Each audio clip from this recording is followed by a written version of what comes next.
I want to make it very clear in the beginning, I'm not anti-government. I don't believe in terrorism. And I want to make it especially clear that there are a lot of good people in the FBI and the CIA, Naval Intelligence, Army Intelligence, Military Intelligence, NSA. Unfortunately, there are a few key people in key positions who have made a difference, a big difference, in what's happening in America today. So, looking back, my personal experiences, I retired from the FBI March 1979. At that time, I was in charge of the FBI Los Angeles Division. I had more than 700 personnel under my command. The Attorney General of the United States, Griffin Bell, asked me after I retired if I'd coordinate security for the Pan American Games. I did. I was a consultant in the 1984 Los Angeles Olympics. I was a consultant for former Governor Jerry Brown, California Narcotic Authority. So I do have credentials. My first major and credibility, believe me.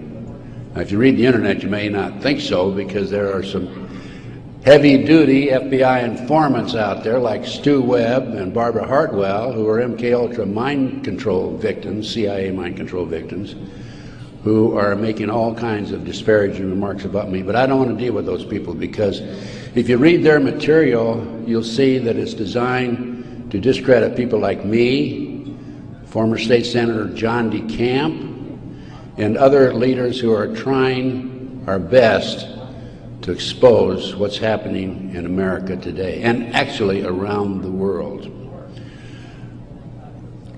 Let's go back to 1776, May the 1st. Adam Weizhoff was commissioned by the Rothschild family to set up the goals to control and take over the world with a one world government. Adam Weizhoff came up with 25 goals. Among these goals were control the press, corrupt the youth through sex and drugs, elect our own people meaning the Illuminati, to key positions in all levels of the government, city, county, state, and federal. And it goes on. The final goal was to take over the world, the one world government. Information is very well documented by William Guy Carr in his magazine, his book, Pawns in the Game. When I retired, I had no idea what was going on. I had no idea about the Illuminati. I had no idea about Adam Weizhoff. However, my first major investigation when I returned from Puerto Rico was a Dr. Jeffrey R. McDonald case.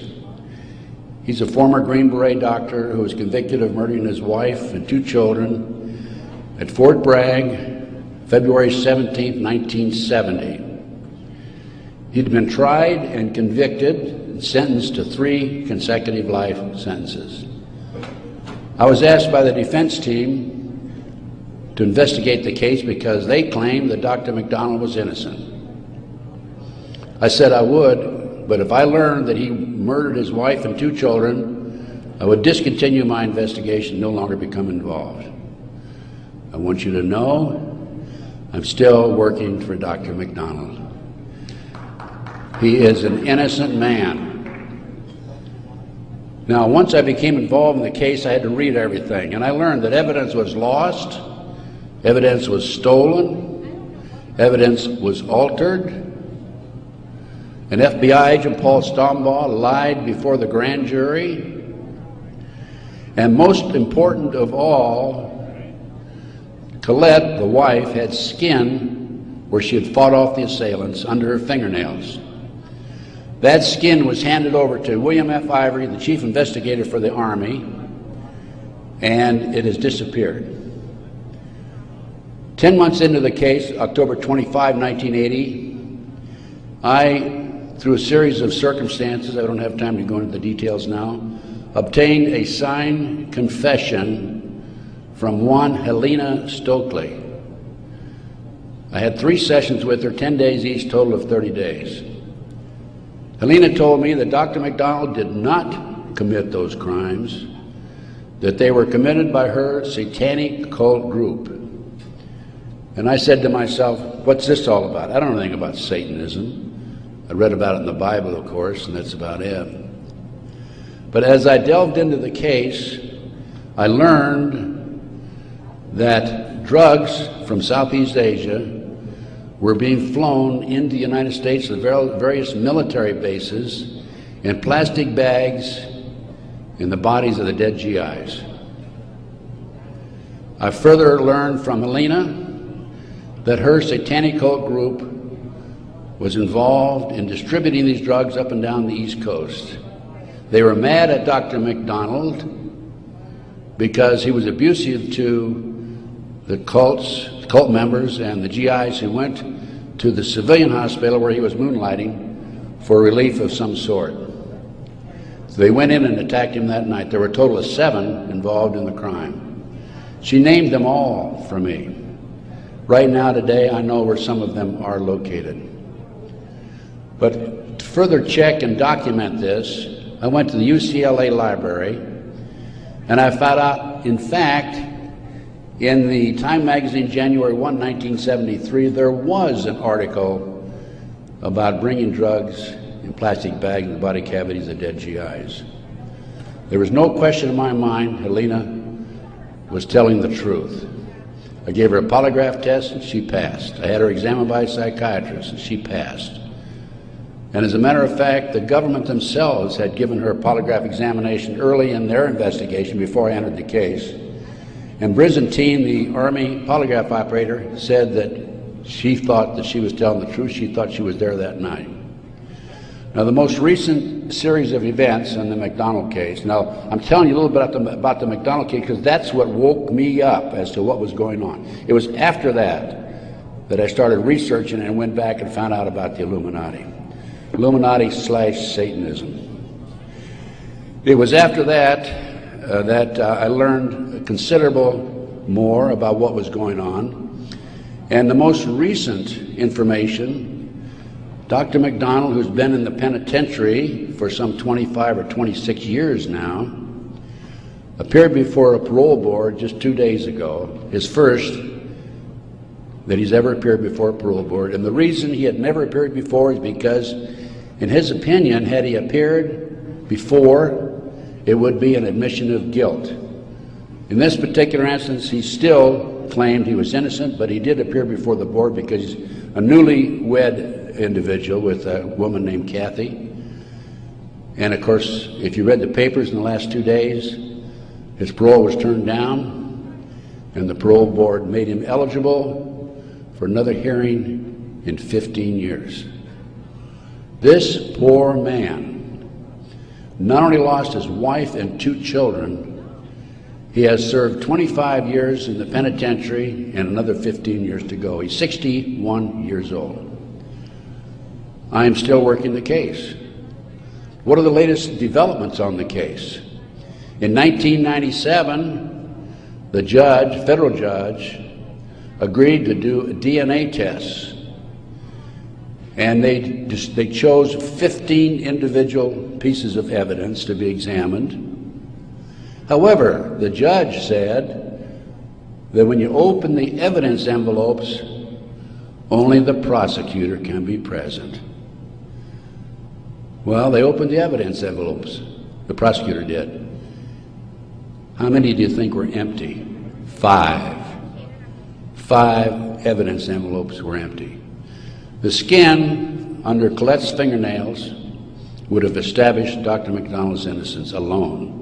Now we have DNA authorized in 1997. Here we are in 2005. They still have not completed the DNA test. From the McDonald case, the next case I worked of a major consequence was the McMartin preschool case in Manhattan Beach, California. The children there claimed There were tunnels under the school. They were taken into the tunnels and through the tunnels up into the trap door of a bathroom in a triplex next door, placed in automobiles, and prostituted in the community. These are 2-, 3-, and 4-year-old children before they entered kindergarten. In addition, the children claimed that they were flown into the mountains where they were involved with adults in robes, black robes, chanting, candles.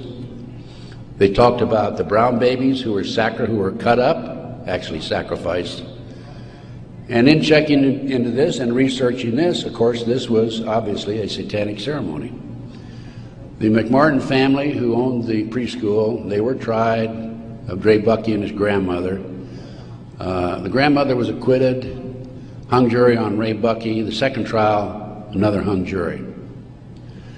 I had an opportunity in 1990 to gain control of the school.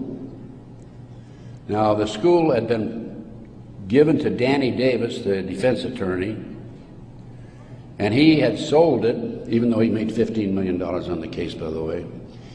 He had sold it to a contractor who was going to tear it down. When I learned this, I contacted the contractor. I said, I want to be given an opportunity to go on that school and look for the tunnels.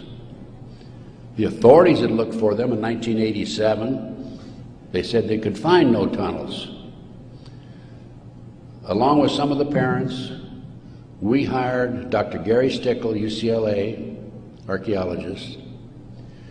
He hired his crew and brought them in. And in 34 days, Dr. Stickle said there had been tunnels under that school. They were covered up, and they were covered in.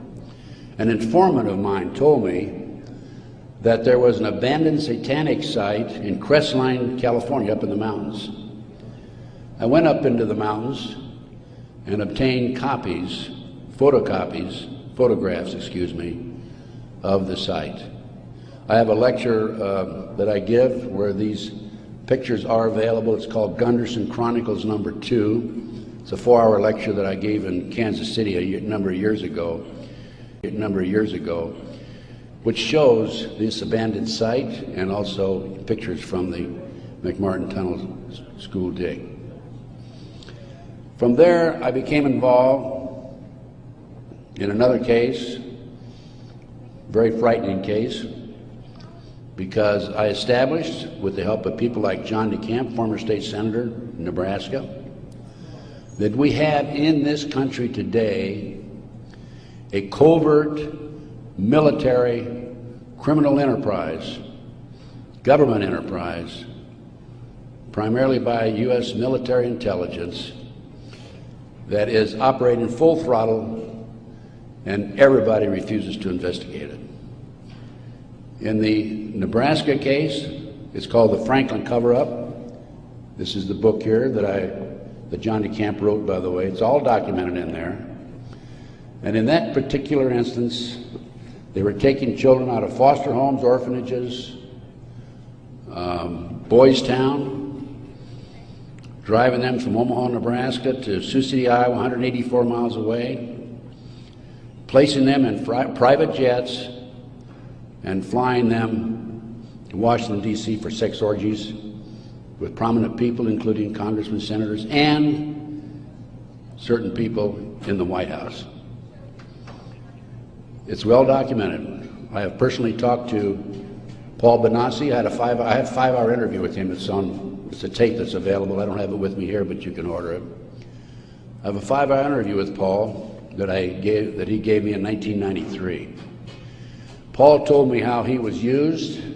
He was part of the kidnapping crew and was used as a decoy when he was 10, 11, 12 years old in parks, shopping malls, to attract the children over near where the adults were in a car waiting for them. They throw them in the back seat, chloroform them, and make off with them. Paul also told me that these children Many of them become sex slaves. Many of them are used as toys. The boys, they call the boys toys. I don't know what they call the girls. But these degenerate, sick people, the men are more interested in the little boys than they are the girls for some reason. But it's all well documented. Paul drew the inside living quarters of the White House. Now, this information broke in about 1987. That's about right after I entered, just before I entered the case. I replaced a fellow named Gary Caradori, who was the investigator for a Nebraska Senate committee. Gary met the official photographer of the group, who had split from the group, defected, and agreed to take the pictures that this official photographer gave him, and they met in Chicago, agreed to take the pictures back to the committee. He flew out of Chicago in his private plane, a short distance out of Chicago. The plane exploded in midair, and his briefcase has never been found. He and his 11-year-old boy died. His briefcase has never been found. The rear seat of the airplane has never been found. I had made every attempt possible to obtain possession of or control of that plane, because I wanted to examine it for bomb chemicals, particularly the back seat. It's no longer available. Nobody knows what happened to it. Gary Caradori was a civilian, yet it was taken to a military base for examination. A deputy sheriff was the first one on the scene. He saw the pictures. He started picking up the pictures. An FBI agent came along, took the pictures away from him, told him to keep his mouth shut. He started talking to a few people. A year later, his wife was murdered. He's no longer talking. This international child kidnapping ring, I later learned, was out of Washington, D.C. It was very active, and the organization is known as the Finders. And I have a report on the Finders back there. Everything I'm telling you is documented, by the way. The Finders has been established and operating throughout the 1960s up to the present time. It was exposed in 1987. They moved their operation to Wichita, Kansas, and they're operating right today in Wichita, Kansas. I have taken my report to the FBI half a dozen times, demanded an investigation, and I have yet to be interviewed. So we have the Finders, we have the Franklin cover-up, which documents what I'm telling you. We have the pawns in the game. Pawns in the game is the Illuminati. This is the Illuminati/satanic movement in this country today. And the last thing I'm going to mention in the way of a book is why Johnny can't come home. Johnny Gosch was, September the 5th, 1982, a newspaper boy on a Sunday, and he was about to deliver his newspapers in West Des Moines, Iowa. He never delivered any newspapers. He disappeared. The mother, Noreen Gosch, was dumbfounded, didn't know what happened, demanded an investigation of the FBI and by the West Des Moines Police Department. The chief of police in West Des Moines said to her, even though he's disappeared, we do not have any witnesses who saw him being grabbed and placed in a car or being taken control of. So we're not going to investigate it. The FBI used the same premise. They refused to investigate it. Now, I've been involved in kidnappings in the FBI, and I can tell you that it's automatic within 24 hours, at the end of 24 hours, that we had to go in my day, this was back in the 50s, 60s, and 70s, we had to go in and start investigating the case after they've disappeared for 24 hours. Today, As I stand here and you sit there, the children are disappearing in this country at the rate of 83 per hour. That's over 700,000 children a year. Now I can go back to July 1982. The Reader's Digest claimed there were 100,000 children disappearing every year. There's another statistic that I find very interesting, and that is that it is estimated 2,500 children are kidnapped and murdered in this country every year. That's an unbelievable figure. Yet, the FBI refuses to investigate it.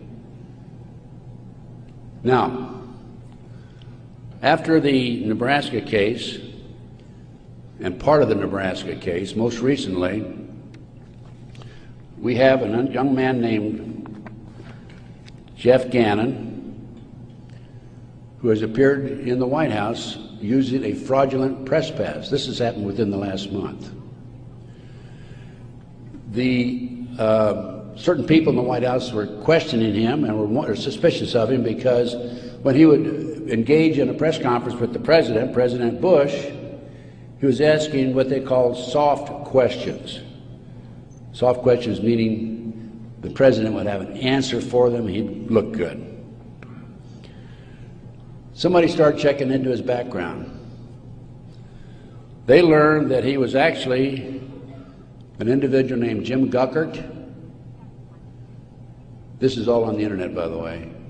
And Guckert had a homosexual website. So Jeff Gannon is an alias of Jim Guckert.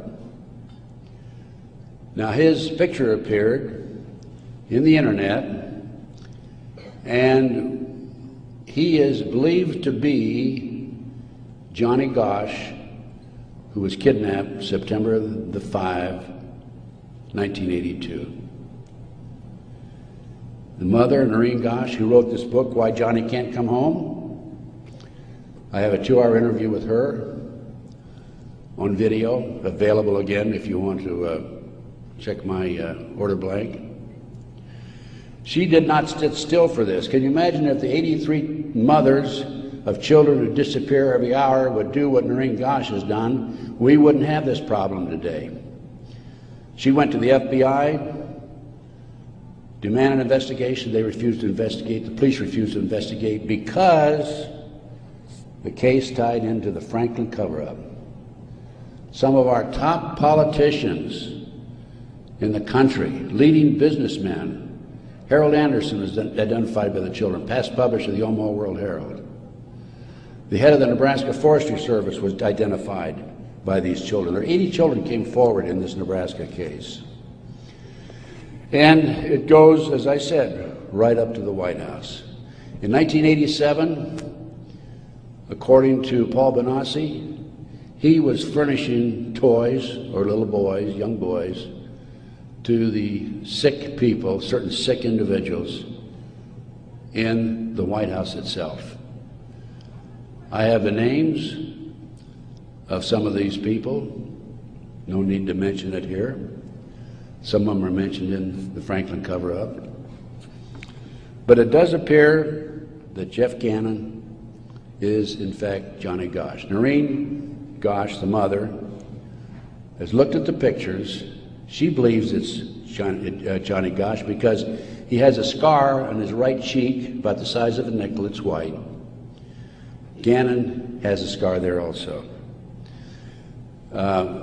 Little Johnny Gosch had a birthmark on his left chest about 8 inches long. From looking at pictures of Jeff Gannon on the internet, it appears that he had a birthmark at one time, and there's been an attempt to erase it. I personally talked to one of the youngsters who was involved in this network. I've talked to several of them. And he assures me that Jeff Gannon is, in fact, Johnny Gosch.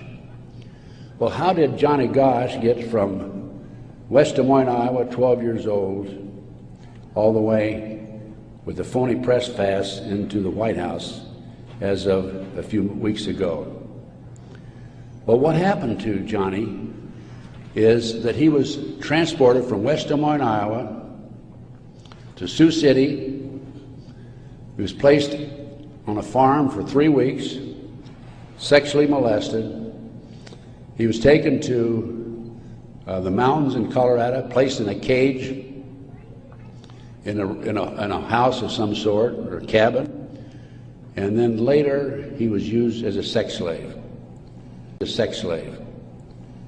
They didn't kill him, they didn't sacrifice him, although a number of these kids are sacrificed in satanic ceremonies.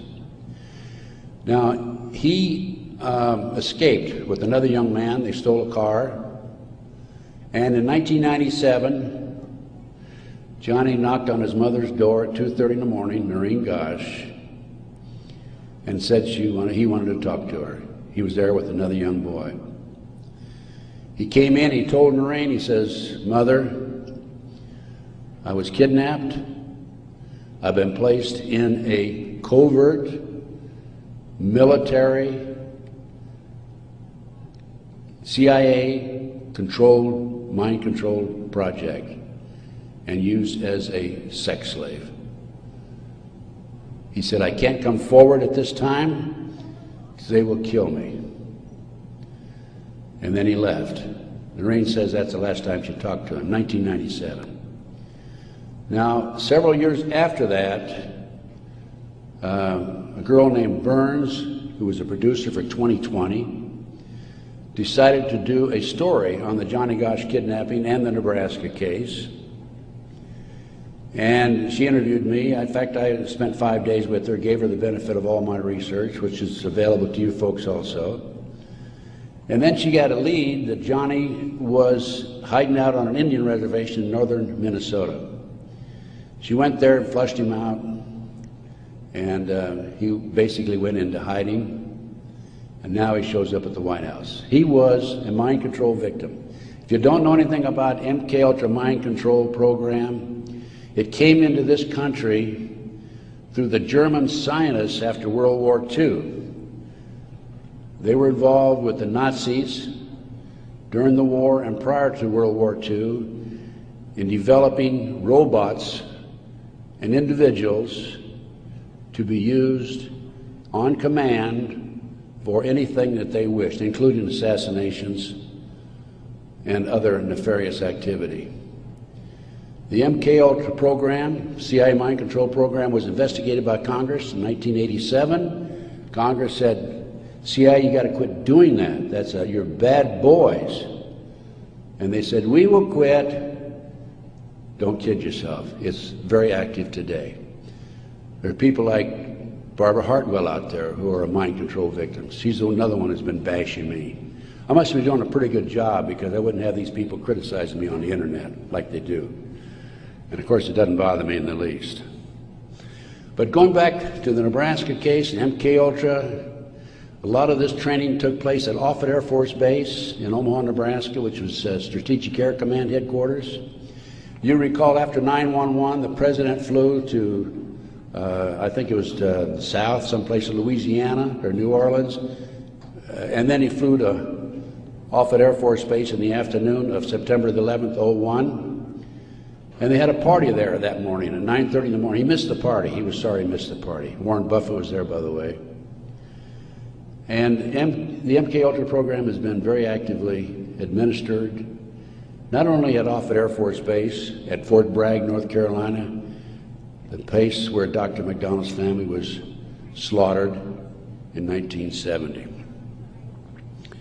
Now, the Nebraska case, I don't want to leave that without telling you that in the early 1990s, Yorkshire TV came to the United States with a camera crew for 7 months to do a documentary on it. They went back to England, produced the documentary, and they brought it over into the United States. It was listed in the TV Guide to be aired on May the 3rd, 1994. When certain members of Congress found out about it, they threatened the cable industry with restrictive legislation Somebody anonymously bought up the rights to the videotape or the documentary and ordered all copies destroyed. I just happen to have a bootleg copy of that documentary, and it is available. I have been selling these and these books and getting this report out of mine to anybody that's interested in it.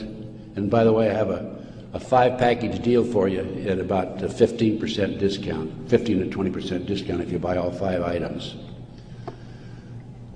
So about 6 months ago, as any good investigator would do, I said, I'm going to get a copy of that TV guide. I didn't have a copy. John DeCamp had one at one time, couldn't find it. That's typical of John, by the way. Good friend, great guy.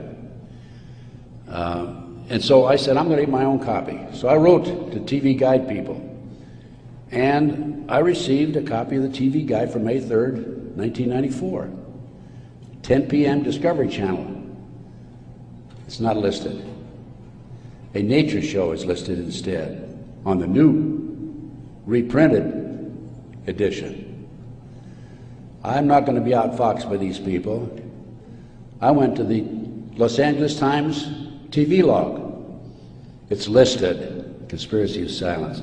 I called a friend of mine in Philadelphia, and I said, check the TV log for the Philadelphia Inquirer. Conspiracy of Silence is listed in the Philadelphia Inquirer. The power of the press. They changed and reprinted the whole TV guide. It never has been shown publicly in the United States, and I doubt if it ever will be shown publicly. But as I said, it is available to you. Now, that's not the end of the story for me, because I am continuously probing, continuously working, continuously talking to various sources and putting it on paper and documenting and getting the word out. This is the direction that we have to go. Americans, for the most part, are oblivious to what's really going on behind the scenes. One of the things that, in addition to the McDonald case, that got me thinking was the Jack Kennedy assassination. So I checked into that, and by the way, I used to be in charge of the FBI in Dallas, and also I was in charge in Los Angeles after Dallas. So in checking into the Jack Kennedy assassination, I learned, no question about it, that it was a joint hit by the CIA and the Chicago mob. Sam Giancana, head of the La Cosa Nostra in Chicago, 3 days before he was to testify before Congress, was shot and killed, murdered. This encouraged me to do some more checking into some of these national terrorist acts that have taken place and other cover-ups in the United States. I interviewed the Naval Intelligence Officer who on December 4th, 1941, received information that the Japanese were going to bomb Pearl Harbor. We had broken the secret code of the Japanese. He told me personally, on December the 4th, he gave it to his superiors. They passed it up the line. After Pearl Harbor, he was subpoenaed to testify before Congress. His boss called him in and said, don't worry about it, don't respond to the subpoena. Someday you'll know why. He never did testify before Congress. And he recently passed on, by the way. So we have not only a cover-up in these other areas, but looking at the national picture, Pearl Harbor. And look at Waco. The military was involved in destroying and shooting and killing, and also the FBI, women and children in Waco. They used tanks, military tanks, in violation of Posse Comitatus, which is a law that says the military cannot be used to enforce a civilian population. They got away with it. There's an interesting story. I did some research on Waco. As I've told you, I've done a lot of research. And in many instances, I've not only been there, I've done that, and I've been on the scene. I've spent most of my retirement money investigating these matters, including Oklahoma City, and I'll go into that in just a minute, 911 and so forth.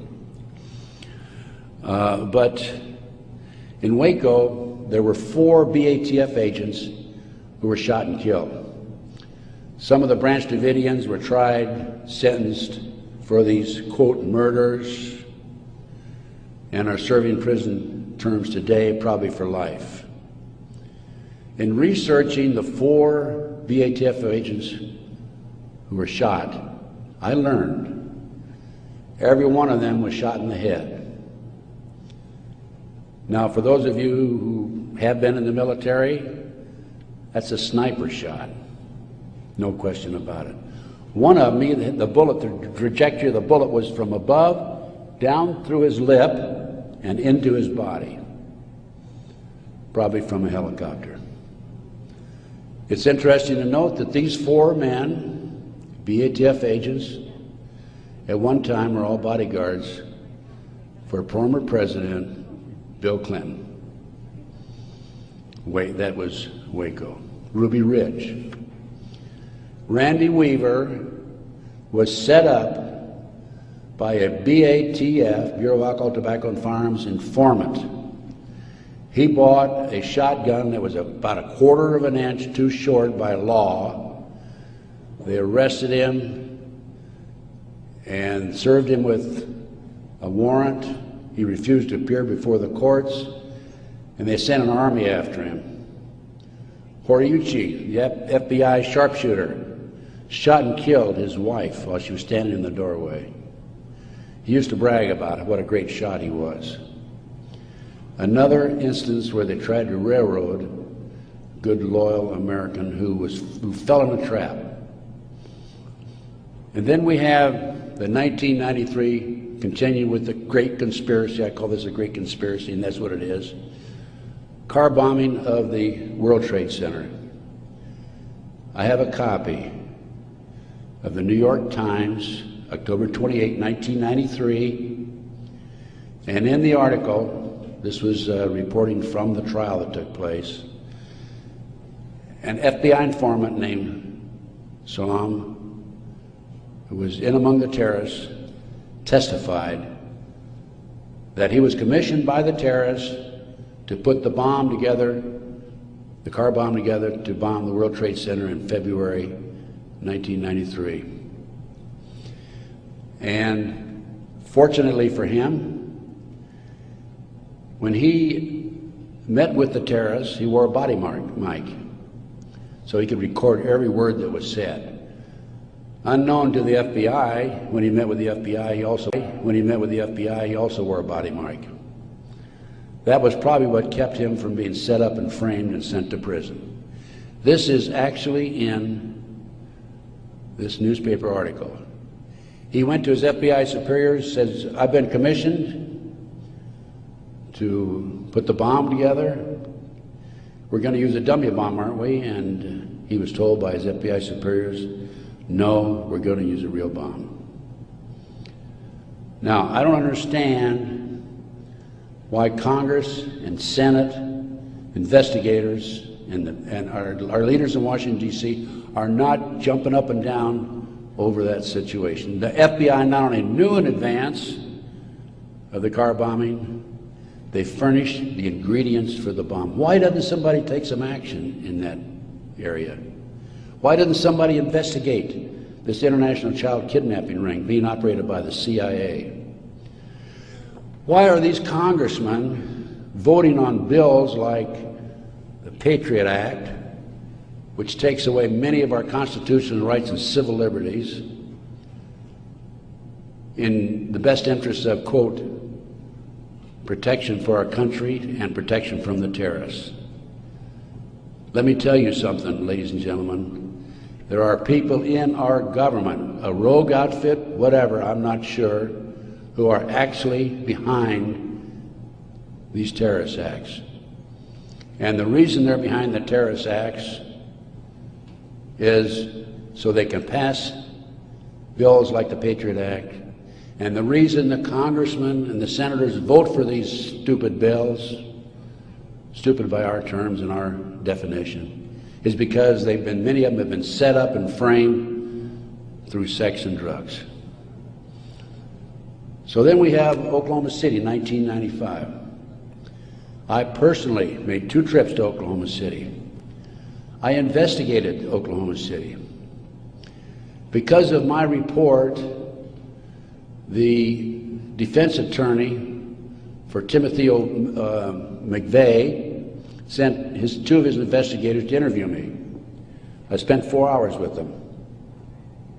Actually, I got a lot of information out of them. For example, they told me that they were allowed to tour the remains of the Murrah Building in Oklahoma City in the presence of a U.S. Marshal, but they were not allowed under any circumstances to take soil samples or to pick up any evidence for examination.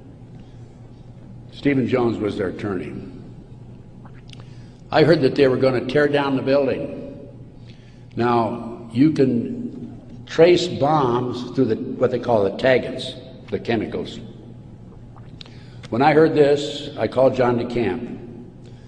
I said, John, we've got to prevent that building from coming down. And I actually called an outfit in Chicago, the Pat Kennedy Group, who were specialists in examining evidence of this type. And John called McVeigh's attorney, Jones, and because John had a client he was representing who was involved in the case, Jones said, I'll handle the paper, we'll have a hearing, we will prevent that building from coming down. The next thing we heard, the building was coming down. John called Jones, what's going on? And he had no good answer for it. That was evidence. I've been at many a crime scene. It is critical that the evidence be preserved. That was a huge cover-up. McVeigh wrote a letter to his sister. McVeigh was in Special Forces. The government says, military says, oh no, he flunked out. He didn't flunk out. He was recruited out of Special Forces, according to him, a letter he wrote to his sister, to be trained to be a CIA assassin and also to work for the CIA international drug operation, both against the competition and for the CIA pro-drug people. McVeigh was, in my opinion, an MKUltra mind control victim. He was visited in prison in Oklahoma and in Colorado by Dr. Jolly West. This was secret, by the way. I happened to find out because I made some phone calls to the right people. Jolly West was one of the foremost leaders, along with Sidney Gottlieb, in the CIA's MKUltra mind control operation. Why would somebody like Jolly West go interview McVeigh, not only in Oklahoma but also in Colorado during the trial? Because he was a mind control victim himself.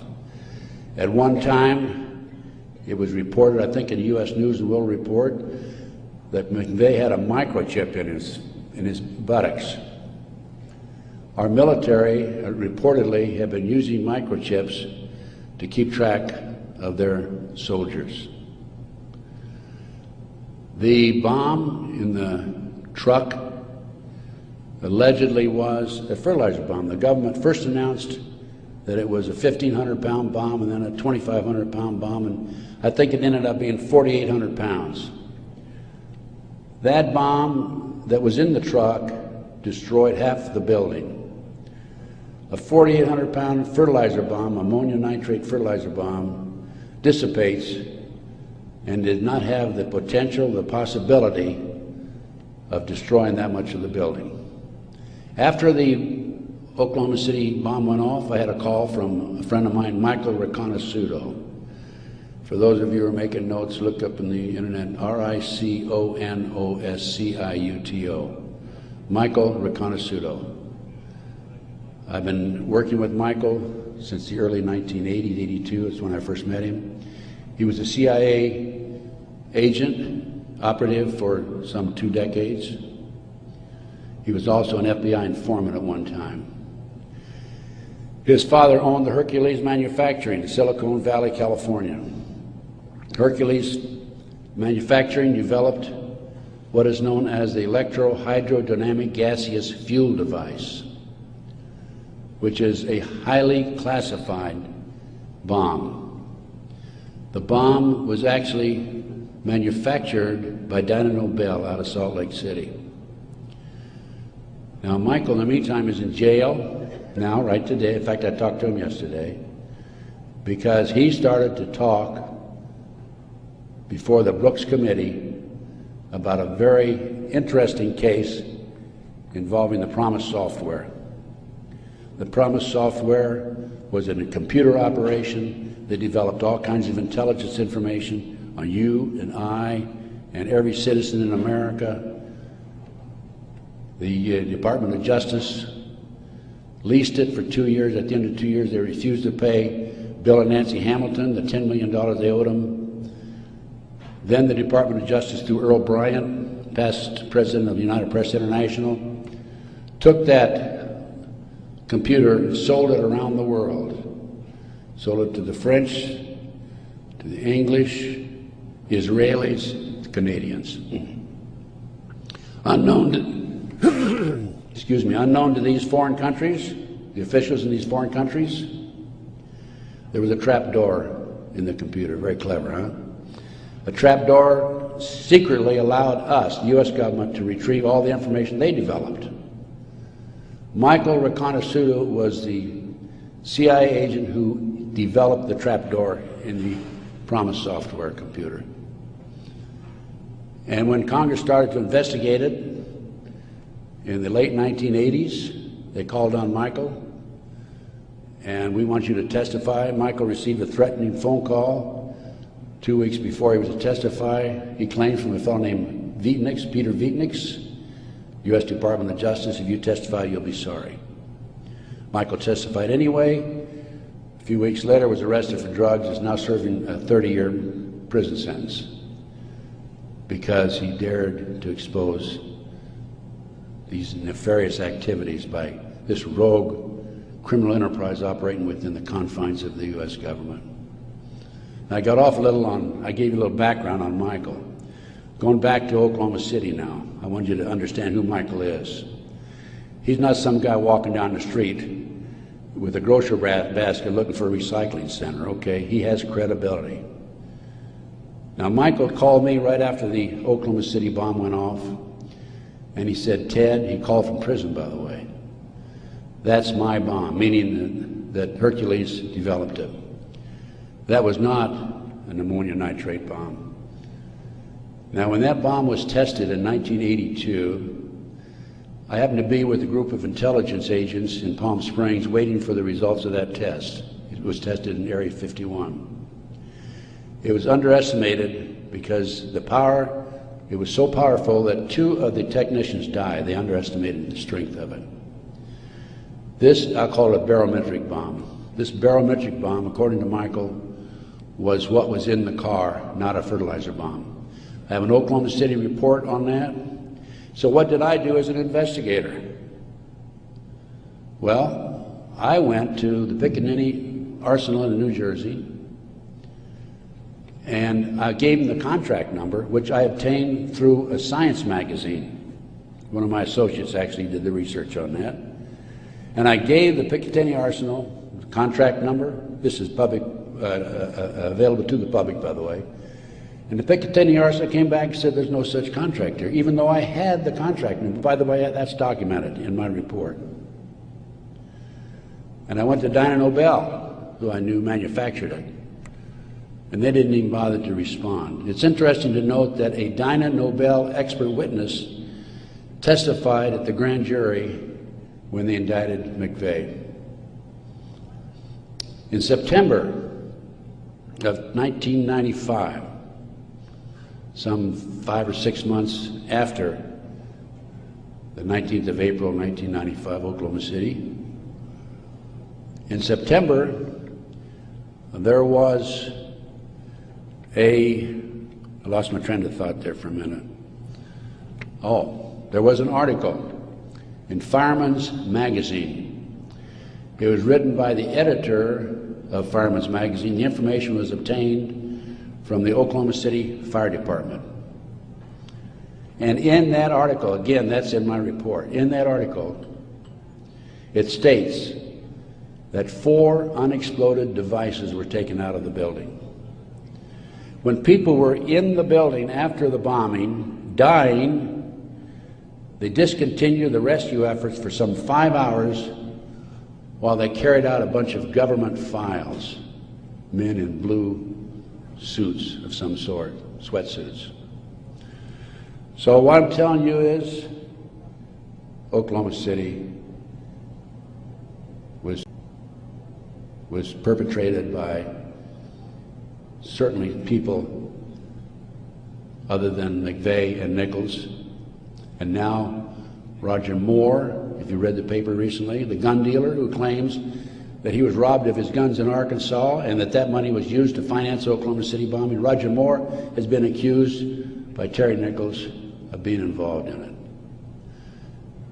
Roger Moore denies it. Roger Moore, at the time of the Oklahoma City bombing, was an FBI informant.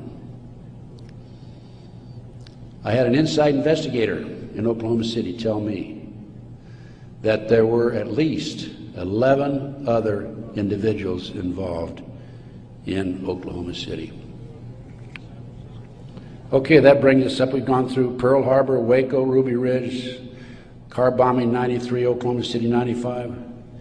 That brings us up to 9/11. As I said, Michael's in prison. I'm his, quote, investigator of record, which means I'm like an attorney. I should have access to him on a regular basis. I represent this man. For a year prior to 9/11, actually a year and a half, I tried to get in and see Michael. He was in prison in northern Pennsylvania. I was in the Philadelphia area. The Bureau of Prisons would not allow me to see him. I finally was able to talk to Michael in January 2003. I flew to the East Coast, spent 3 days with him. Michael told me that he had developed information from among his contacts in advance of 9/11 that they were going involved in using missiles, airplane missiles, and they were going involved in skyjackings. They were training Arab terrorists, and also he knew the identity of the person in the United States, an Arab who lived in Paterson, New Jersey, who was the leader of terrorist activity by the Arabs in this country. Now, Michael had this information because, you're saying, how can Michael develop this information being in prison? Because I met with Osama bin Laden, along with Michael, and along with the State Department representative in the spring of 1986. At that time, I was contacted by former top Ronnie Reagan official who said, can we help the Afghan rebels? They were our friends then. And I called Michael, I said, what do you think? And he said, let's meet. So there was a fourth fellow there. We didn't know at the time it was Osama bin Laden. Has actually used the name Tim Osman, traveling under a Turkish passport. But because of Michael, I passed the ball to him. I just arranged for the meeting and went on. But Michael traveled all over the world putting this package together to furnish the Afghan rebels with the surface-to-air missiles that defeated the Soviets, really shot down their helicopters. As a result of this, Michael developed sources inside the Arab world. And that's how Michael knew in advance about 9/11. Michael told the FBI on March the 20th, 2001, about this plan to use skyjack airplanes and use them as missiles. He also furnished to the FBI one of his sources, one of his confidential sources inside the Arab group. The FBI interviewed him, threatened him with prosecution, and deported him. That man, along with his family, have disappeared. We think that they're dead. The FBI refused, absolutely refused, to look into this situation. More shocking is that Michael had the names of the people who were obtaining the false names of the people, the Arabs who were obtaining false passports. Had their names. He had the source who could furnish him that information. He told FBI agent Keith Kutry, March 20th, 2001, excuse me. He told Kutry, he says, I'll give you these names, the name of this person who is coordinating the whole project for the Arabs, providing I be given immunity and he be given immunity. Mr. Kutry, in spite of the fact he was armed with this information 6 months prior to 9/11, came back 2 days after 9/11 on the 13th and saw Michael in prison again. Accused Michael of being anti-government, anti-FBI, being a publicity seeker, and so forth, being disloyal. And so Michael, of course, didn't have much to say after that.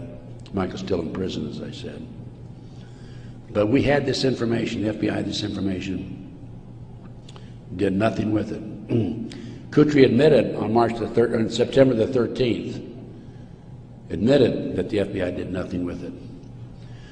So after I visited Michael, excuse me, 2003, I felt it was important that I confirm that the FBI did meet with him. The Bureau of Prisons would not furnish Michael with the visitors list to confirm it. And so I started writing letters to the FBI through Senator George Allen. Oh, thank you. Thank you. And to confirm that he did in fact meet with them, I wanted to document it. I also asked for the identity of the other agent who was with Agent Kutry. And I had a terrible time. It took me a year and a half writing letters to the FBI to get them to admit that they'd interviewed Michael on March the 20th, 2001. I finally did have that information. That information is available again in one of my reports, my terrorism report that I have in the back. So that basically brings me up to the present time. I think my time is up. But I feel compelled, as a former FBI agent, I had all this training, and I feel compelled to do everything I can to educate as many fellow Americans as I can as to what's going on behind the scenes. We have been operated and orchestrated primarily by U.S. military intelligence, covert criminal enterprise involving the FBI and the CIA, active in this country today. It's being covered up right from the beginning. They're using FBI informants to set up and frame people. By the way, they tried to frame me on a drug deal back in 1984. It didn't work. The girl that they used to try to frame me contacted me, said, I need to meet with you. We met, she told me the whole story. I took a signed statement from her. Her name is Pam Fawcett. And I said to Pam, Pam, you're working for these people, the DEA and the FBI, and Modesto, by the way. She was making phone calls to me. I said, you're working with these people trying to set me up. Why have you, and of course, in the phone calls, she kept saying, trying to get me to make admissions that had knowledge of a felony, and I wouldn't. I said, I don't have any knowledge of that. Or was involved in a felony, actually. I said, Pam, look, you were working with these people for 6 months. They gave you $2,000. You had the run of the FBI office. You had your own coffee cup. Why did you come to me and tell me this now? And I'd helped her, give her a little advice about her 14-year-old son. in the interim, you know, talking back and forth as any individual would do who might be able to help. And she said, "Ted, I woke up the other morning and I realized you're the only honest son of a bitch I've talked to in 6 months." Those were her exact words. The FBI not only tried to set me up on a drug deal, I've also been the victim of 4 separate investigations. They tried to set me up on a fraud case in Dallas. And most recently, very frankly, I've been under surveillance, heavy surveillance. I've had illegal entries into my car, into my apartment. There's been attempts to gas me within the last month, and I was able to anticipate it and avoid it. But they don't want people like me out telling the truth. And that's what I'm doing, and I will not stop. I will continue to do so in the future. So that's basically it. I brought you from 1776 to the present time. We went through one conspiracy after another. Brian Gimbel was interviewing Jim Nichols, Terry Nichols' brother, on national TV after the Oklahoma City bombing, by the way. And I had given Jim Nichols my Oklahoma City bombing report. And Jim said to Brian Gimbel, he says, "Have you read Ted Gunderson's Oklahoma City report?" And Gimbel says, "Oh, Ted Gunderson's a conspiracy theorist." I want you to know I'm not a conspiracy theorist. I'm a conspiracy realist. It is there. All you have to do is get your own website, get your own internet, go out. There's a lot of disinformation out there, but you can pick out what's really solid and what's really truthful. And I have 25 years of research on that back table back there. And if you buy any of my reports or this videotape or any of my material, I want you to make a promise that you will make copies and distribute it far and wide. We need to wake up America. Right now, let me emphasize again, I'm not anti-American. I don't believe in violence. I believe in change through legal means. But we need to wake up an apathetic, sleeping society that is active in America today. And this not only ties into MK Ultra, CIA, it ties into Satanism. There are approximately 4 million practicing Satanists in America today involved in the Nebraska case. And I can go on about satanic cults for another hour, but I think my time is almost up. I might mention that, speaking of Satanism, there are between 50 and 60,000 human sacrifices, according to 3 different sources, in this country every year. The satanic cults operate secretly. The satanic cults are, along with our covert criminal enterprise within the government, a serious threat to our society. And I thank you very much.